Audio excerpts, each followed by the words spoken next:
விஜயின் பிறந்த நாளன்று ஜனநாயகன் படக்குழு கொடுக்க உள்ள செம்ம ட்ரீட்.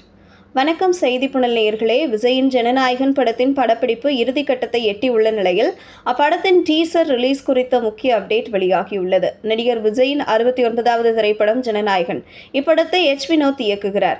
இதில் நடிகர் விஜய்க்கு ஜோடியாக பூஜா ஹெக்டே நடித்து வருகிறார். மேலும் பாபி தியோல், பிரகாஷ் ராஜ், பிரியாமணி, மமிதா பைஜு என மிகப்பெரிய நட்சத்திர பட்டாளமே நடித்து வரும் இப்படத்திற்கு அனிருத் இசையமைக்கிறார். இப்படத்தை கேவிஎன் புரொடக்ஷன்ஸ் நிறுவனம் தயாரித்துள்ளது. இப்படத்திற்காக நடிகர் விஜய் 275 கோடி ரூபாய் சம்பளமாக வாங்கியுள்ளார்.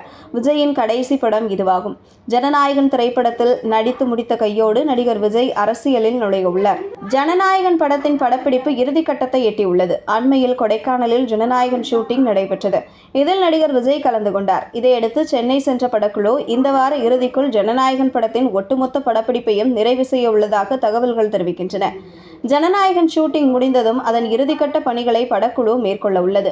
இதுவரை ஜனநாயகன் படத்தில் இருந்து போஸ்டர்கள் மட்டுமே வெளியாகியுள்ள நிலையில் விரைவில் அப்படத்தின் டீசரை படக்குழு ரிலீஸ் செய்ய உள்ளதாம். அநேகமாக விஜயின் பிறந்த நாளான ஜூன் 22ஆம் தேதி ஜனநாயகன் படத்தின் டீசர் வெளியிடப்பட அதிக வாய்ப்புகள் உள்ளதாக கூறப்படுகிறது. ரசிகர்களுக்கு விஜயின் பிறந்த நாள் ட்ரீட்டாக இந்த டீசர் ரிலீஸ் அமையும். ஜனநாயகன் திரைப்படத்தை அடுத்த ஆண்டு பொங்கல் விடுமுறையை ஒட்டி ஜனவரி 9ஆம் தேதி ரிலீஸ் செய்ய உள்ளதாக படக்குழு ஏற்கனவே அதிகாரப்பூர்வமாக அறிவித்துள்ளது. இப்படத்தில் விஜயின் டிவிகே கட்சி ரெஃபரன்ஸ் இடம்பெறும் என்றும் கூறப்படுகிறது. இதில் நடிகர் விஜய் தமிழ் வெற்றி கொண்டான் என்கின்ற பெயரில் தான் நடிப்பதாக கூறப்படுகிறது. விஜயின் அரசியல் என்ட்ரிக்கு முன் அவர் நடிக்கும் கடைசி படம் இது என்பதால் இப்படத்தின் மீதான எதிர்பார்ப்பு நாளுக்கு நாள் அதிகரித்த வண்ணம் உள்ளது. இதுபோன்ற செய்திகளை தெரிந்து கொள்ள செய்தி புனலுடன் இணைந்திருங்கள்.